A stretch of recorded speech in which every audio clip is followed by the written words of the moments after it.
ایک ڈیلیگیشن آیا ہوا ہے ورلڈ میمن آرگنائزیشن گیلری میں موجود ہے. ہم ان کو خوش آمدید کہتے ہیں. جناب احسن اقبال صاحب. شکریہ جناب اسپیکر. وزیر خزانہ صاحب نے ایک بریفنگ دی ہے، پالیسی بیان دیا ہے، لیکن میں ابھی تک تھوڑا سا اس مخمصے میں ہوں کہ کیا اس بحث کا مقصد وہ موضوعات ہیں کہ جو وزیر خزانہ صاحب نے بیان کیے ہیں، یا اس بحث کا موضوع تھوڑا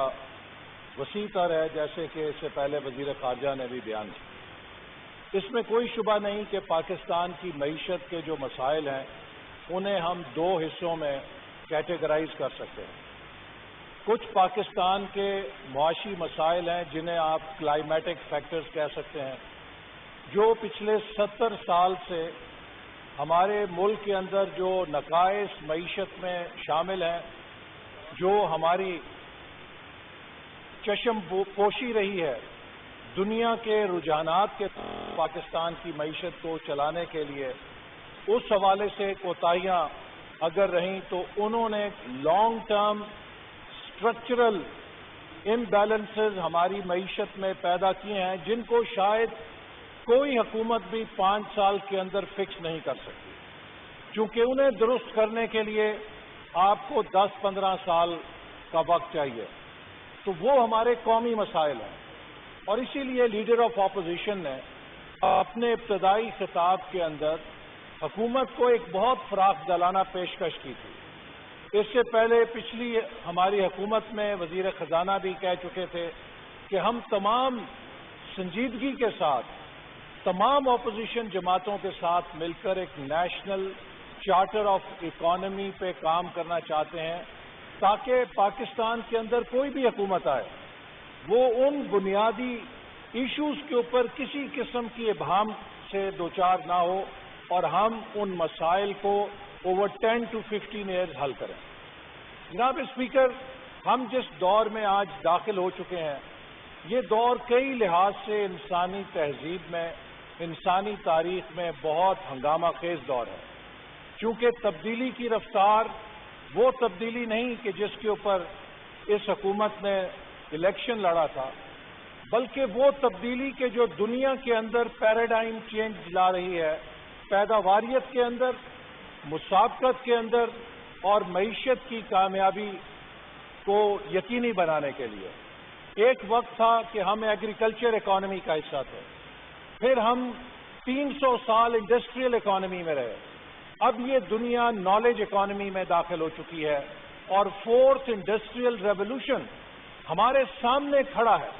اور چند سالوں میں یہ معیشت، دنیا کی عالمی معیشت، ان ذاتوں پر چلی جائے گی جن کی ابھی ہمارے پاس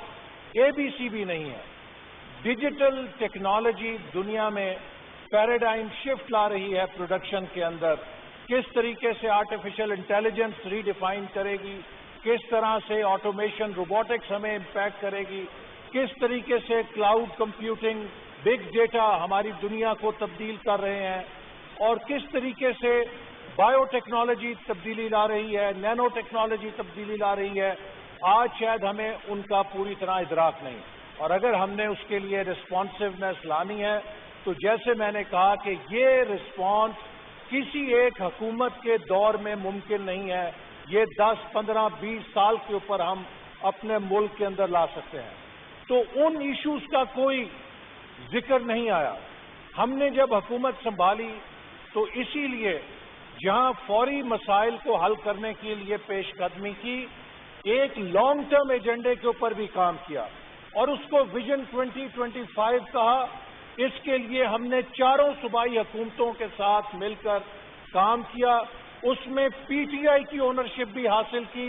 اور KP کے اندر جو حکومت تھی پرویز خٹک صاحب کی، اس نے اس میں بھرپور حصہ لیا. پیپلز پارٹی کی حکومت نے سندھ سے بھرپور قائم علی شاہ صاحب کی اس وقت سربراہی میں حصہ لیا،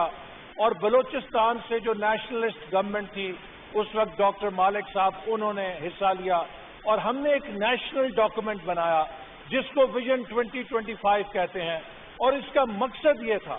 کہ حکومت جو بھی آئے اور جائے، ہمیں بھی پتا تھا کہ 2018 میں الیکشن ہے، ہو سکتا ہے ہم حکومت میں آئیں یا ہم حکومت میں نہ آئیں، لیکن تمام سیاسی جماعتوں کا بائی ان لینے کا مقصد یہ تھا ان اہداف کے اوپر جو ہم نے لانگ ٹرم ویژن میں یا پلان میں رکھے ہیں، ہم پاکستان کے سفر کو مستقل طور پہ جاری رکھیں۔ ہمیں وزیر خزانہ کی تقریر میں اس کا کوئی جھلک نظر نہیں آئی کہ جو پاکستان کے اسٹرکچرل پرابلمز ہیں، جو لانگ ٹرم پرابلمز ہیں، ان کو حل کرنے کے لیے حکومت کی کیا حکمت عملی ہے۔ کیا حکومت اس ویژن کو آج بھی اون کرتی ہے یا اس کے اندر تبدیلی لانا چاہتی ہے؟